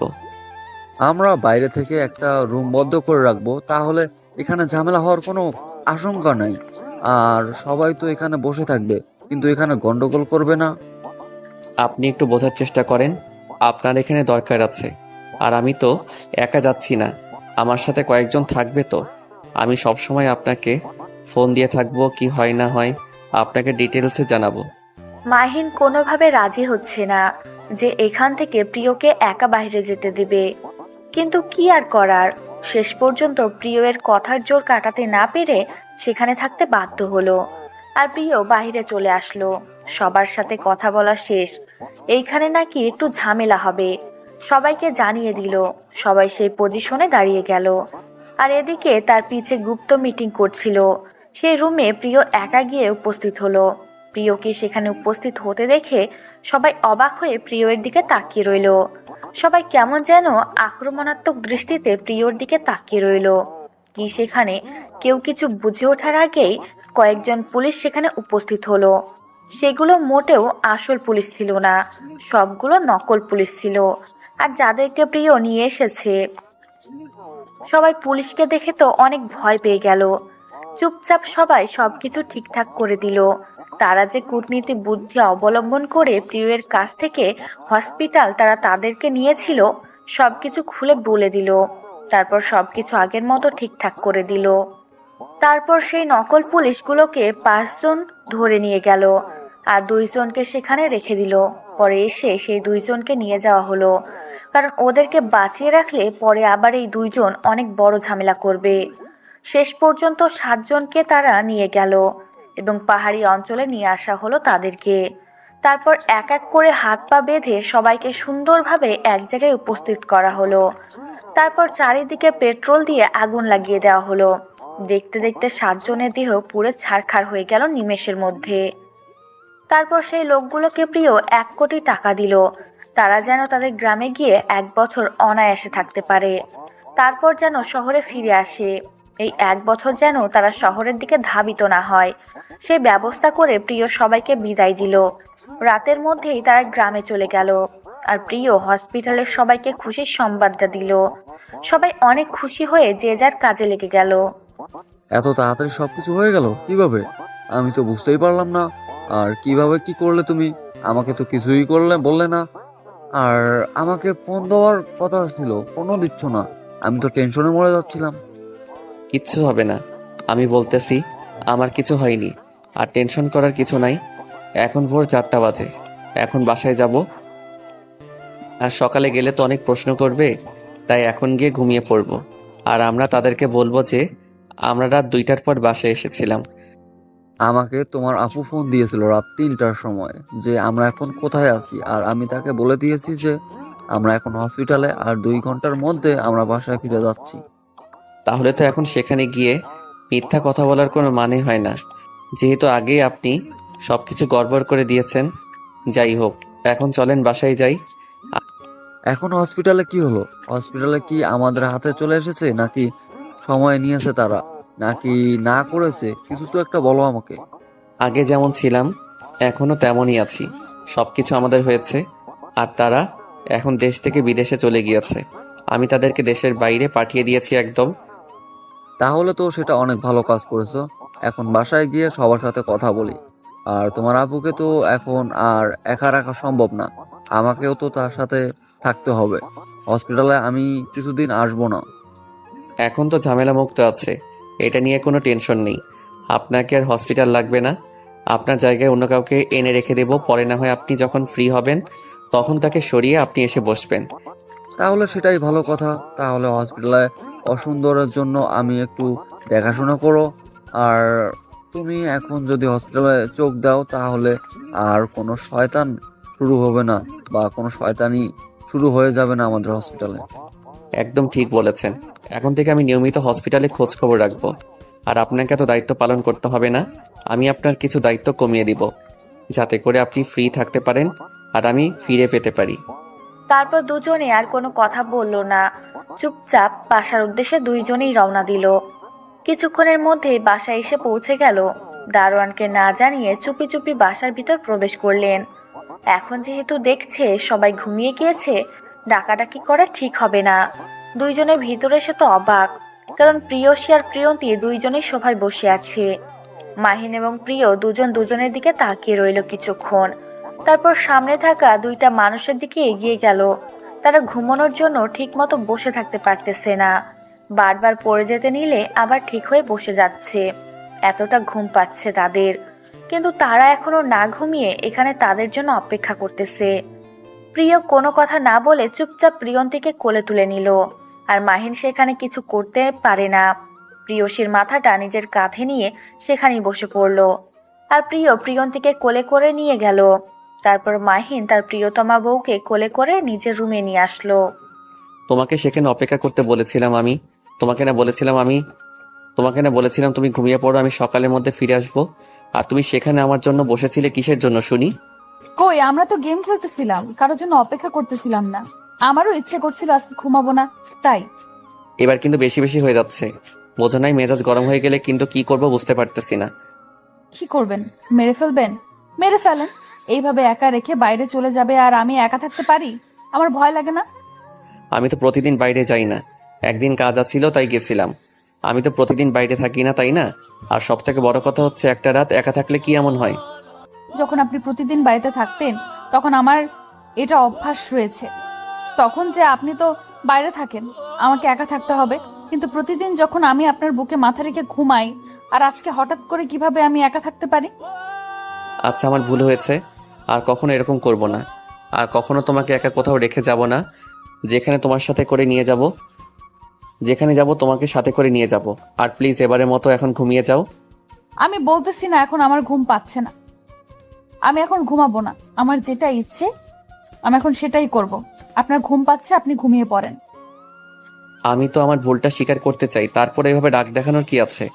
বসেছিলাম তো, বলতেছি না বদলে গেছে। আমি আপনাকে কিছু বলছি? আপনি তো আপনাকে কিছু বলছেন না। তাহলে আপনি আমার সাথে কথা বলতেছেন, সেজন্য আপনি অনেক ক্লান্ত। এখন ফ্রেশ হয়ে এসে ঘুমিয়ে পড়েন।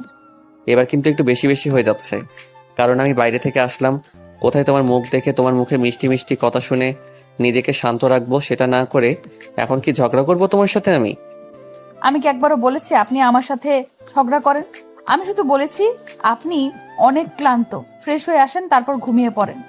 আমার এখন ঘুম পাচ্ছে না। সেটা তো আমি দেখতে পাচ্ছি তোমার ঘুম পাচ্ছে নাকি না। আমি যদি এতক্ষণ ধরে না থাকতাম তাহলে তো এতক্ষণ কি অঘটন ঘটে যেত। বলতেছি না আমাকে ছেড়ে দেন, আমি ঠিক আছি, আমার কিচ্ছু হয়নি। আপনি তারপরও এরকম জোর জবরদস্তি কিসের জন্য বুঝতেছি না। আমি কোনো জোর জবরদস্তি অবশ্যই করতেছি না। এখন নিজেকে শান্ত করে আসো বিছানায়। আমার খুব ঘুম পাচ্ছে। এখন তুমি আমার বুকে মাথা রেখে ঘুমাবে। চলো দুজনে ঘুমিয়ে যাব। বুঝতেছি তো, আমার এখন ঘুম পাচ্ছে না। আর আপনাকে দেখে অনেক ক্লান্ত মনে হচ্ছে। আপনি এখন ফ্রেশ হয়ে শুয়ে পড়তে পারেন না? আপনি এখন যান, গিয়ে ফ্রেশ হয়ে আসেন। এবার কিন্তু খুব খারাপ হয়ে যাচ্ছে। এবার কিন্তু আমি নিজেকে কন্ট্রোল করতে পারতেছি না। কি যে করবো বুঝতে পারতেছি না। তাই চুপচাপ আমি যেটা বলতেছি সেটা শোনো। যদি না শুনি তাহলে কি করবেন? আর আমি আপনার কথা শুনতে বাধ্য না। আমার এখন ঘুম পাচ্ছে না, আমি এখন ঘুমাবো না। আপনার ঘুম পাচ্ছে, আপনি গিয়ে ঘুমিয়ে পড়েন। আমাকে ধরে থাকতে কে বলেছে? তারপর প্রিয় আর নিজেকে কন্ট্রোল করতে পারল না। প্রিয়ন্তী ঠোঁটে তার ঠোঁট ডুবিয়ে দিল। আর অটোমেটিকভাবে এরকম করে প্রিয়ন্তী ঠোঁটে নিজের ঠোঁট ডুবিয়ে দিবে, সেটা প্রিয়ন্তী কখনো কল্পনাও করতে পারেনি। প্রিয়ন্তী প্রথমে তো যখন ছটফট করতেছিল, কিন্তু কিছুক্ষণ পর ঠিকই সেও রেসপন্স করতে লাগলো। কারণ ভালোবাসার মানুষের ওপর রাগটা সবসময় একটু বেশি হয়, তবে তার থেকে দ্বিগুণ গতিতে কমেও যায়। তারপর প্রিয়ন্তীকে কোলে করে বিছানায় নিয়ে গেল এবং প্রিয়ন্তীর উপরে শুয়ে পড়ল। আর দুজন দুজনের ভালোবাসায় নিমজ্জিত হতে লাগলো। এক পর্যায়ে প্রিয়ন্তীর ঠোঁট দুটো ছেড়ে দিয়ে তার গলায় নিজের ঠোঁট দুটো বসিয়ে দিল এবং প্রিয়ন্তী প্রিয়কে আঁকড়ে ধরল অনেক শক্ত করে। তারপর তাদের ভালোবাসার বহিঃপ্রকাশ ঘটিয়ে দিল। এক পর্যায়ে প্রিয়ন্তীর থেকে ছেড়ে দিয়ে শুয়ে পড়ল। আর প্রিয়ন্তী এসে প্রিয়ের বুকে মাথা রেখে শুয়ে পড়ল।